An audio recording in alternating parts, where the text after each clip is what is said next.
volta com Atualize. O assunto de hoje é religião.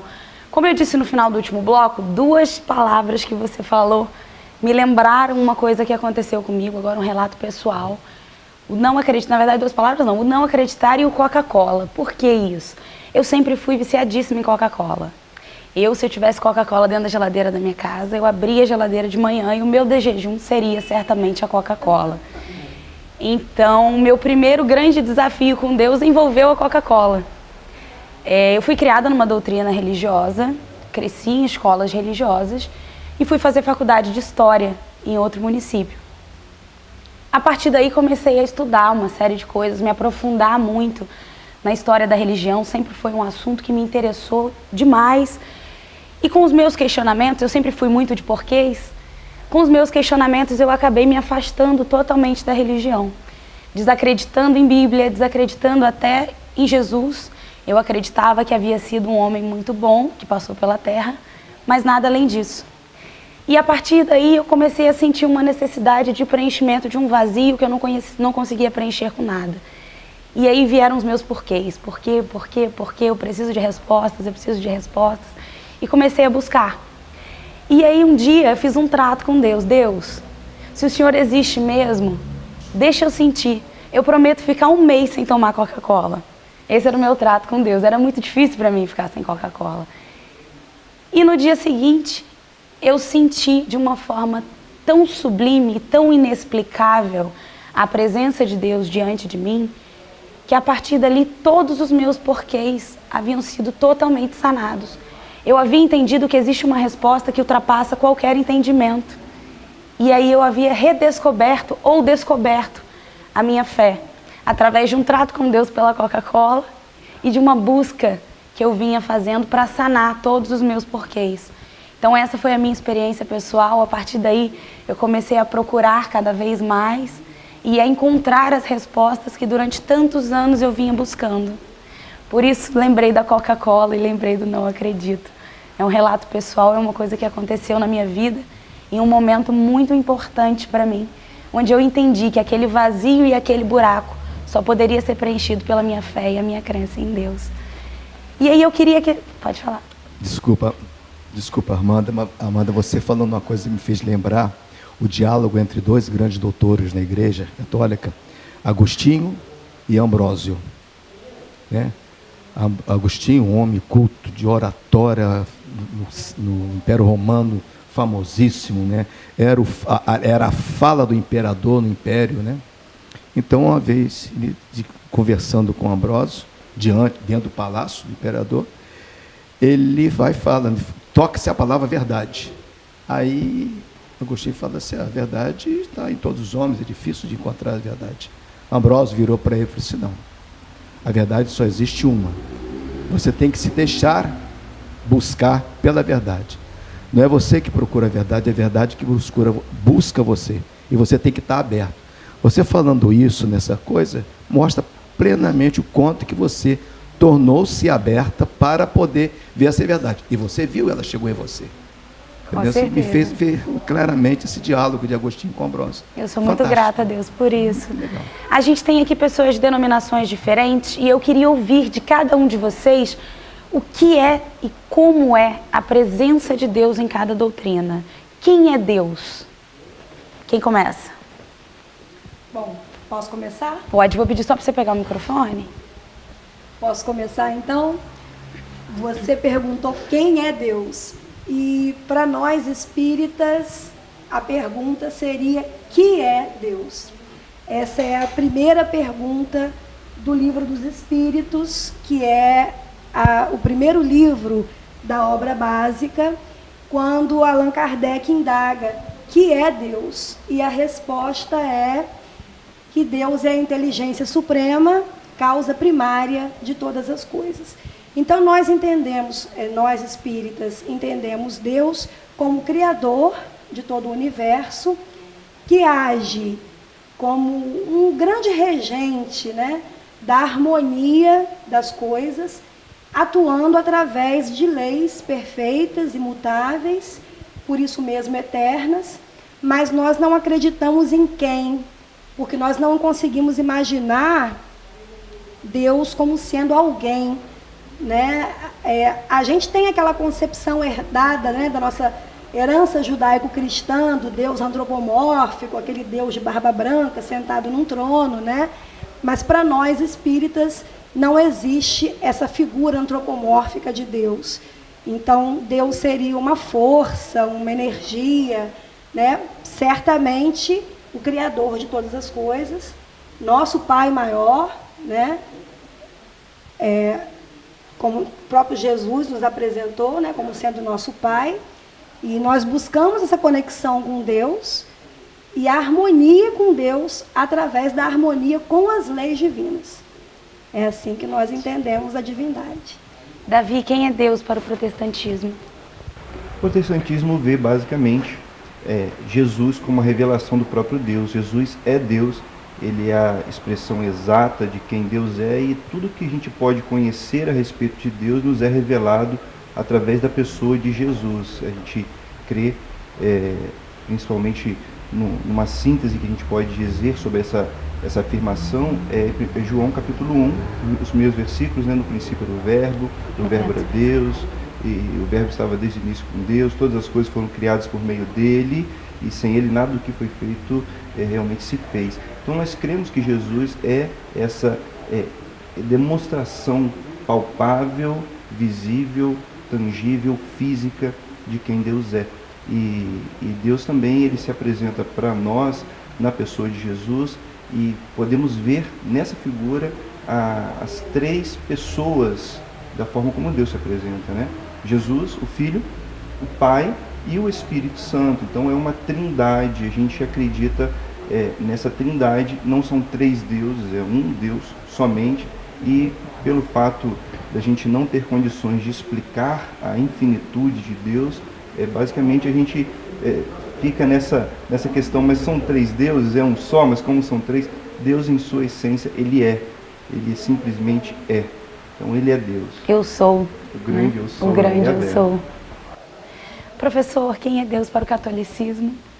Bem, para a gente entender realmente, quando estava falando isso, eu estou me reportando um pouquinho lá muito antes de Cristo. Muito antes de Cristo. Muito antes de começar a existir a própria razão entre os homens, na humanidade. A cultura, quer dizer, o ser humano, ele vivia em bandos, em mudanças contínuas na realidade, no mundo. E isso aí que eu vou falar, quem é Deus para a pergunta sua, quem é Deus para o catolicismo? Eu vou falar quem é Deus para mim. E como eu o vejo, e eu vejo na história da própria humanidade.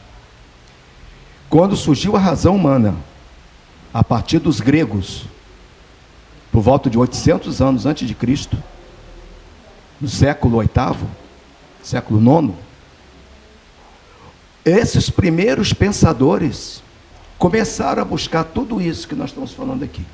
Qual é a razão de existir do homem? Da onde que o homem veio? Que eles começaram a se questionar. Por causa de quê? Porque foi quando começaram as grandes navegações entre os povos. Os gregos saindo, começaram a sair visitar outros povos. Começou a se descobrir um mundo maior do que o que eles acreditavam. Justamente. E quando eles começaram a ir para o mundo maior, eles perceberam que o sol que eles adoravam como Deus, para o outro povo não era Deus. Que a árvore que eles tinham uma ideia que era Deus, para outros povos era uma outra coisa. Aí eles passaram a se interrogar. Eram os primeiros filósofos naturalistas. Aí eles começaram a perceber, entendeu?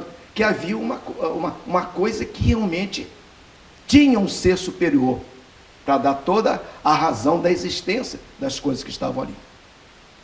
Surgem então os primeiros filósofos naturalistas. E eles começaram a encontrar razão em tudo, buscar razão em tudo.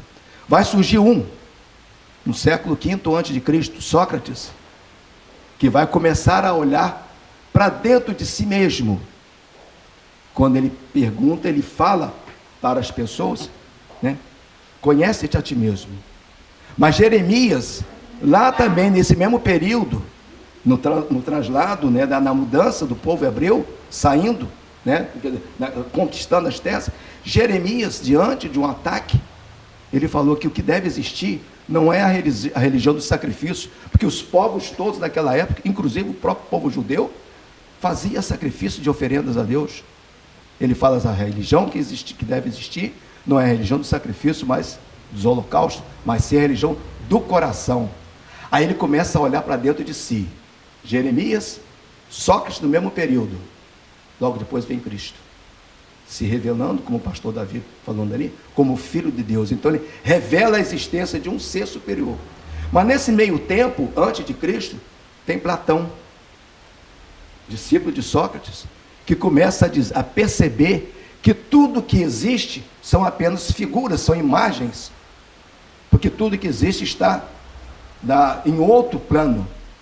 Quando passa esse período, ele tem um discípulo chamado Aristóteles, e aí ele vem Aristóteles, quer dizer, aí com Platão, o cristianismo, quando surge, e com Agostinho, vem a primeira teoria, né, dentro da teologia cristã católica, entendendo?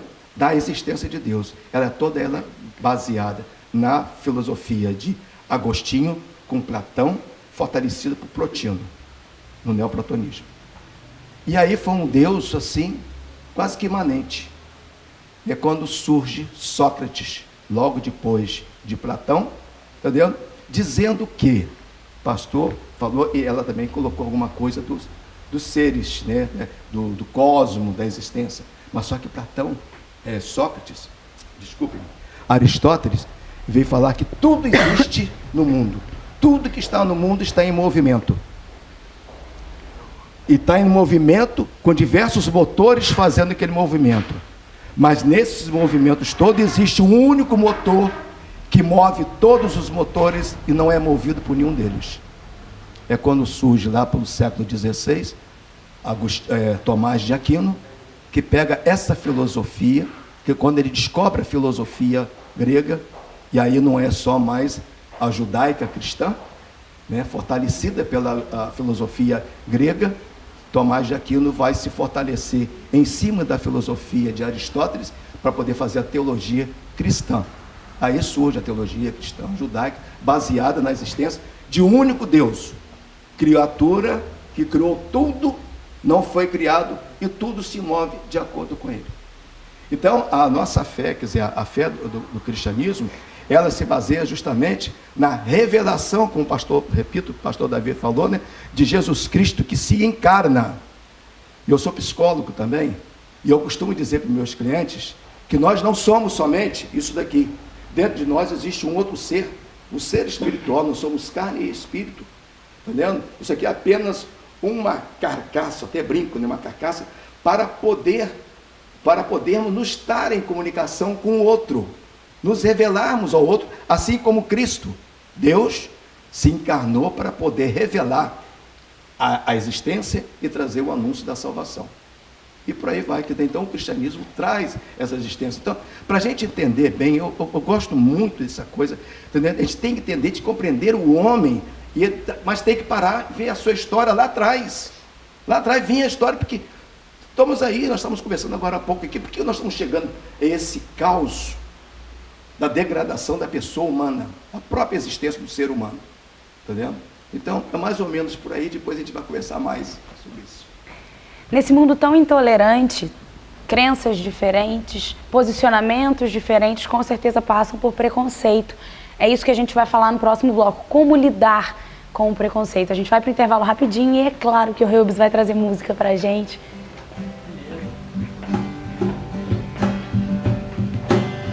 Por dentro eu sei, nunca senti nada além de amor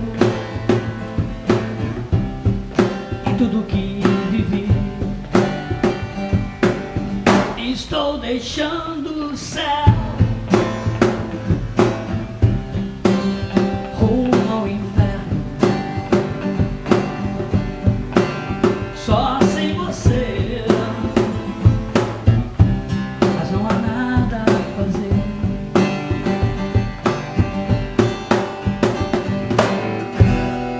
As coisas são assim,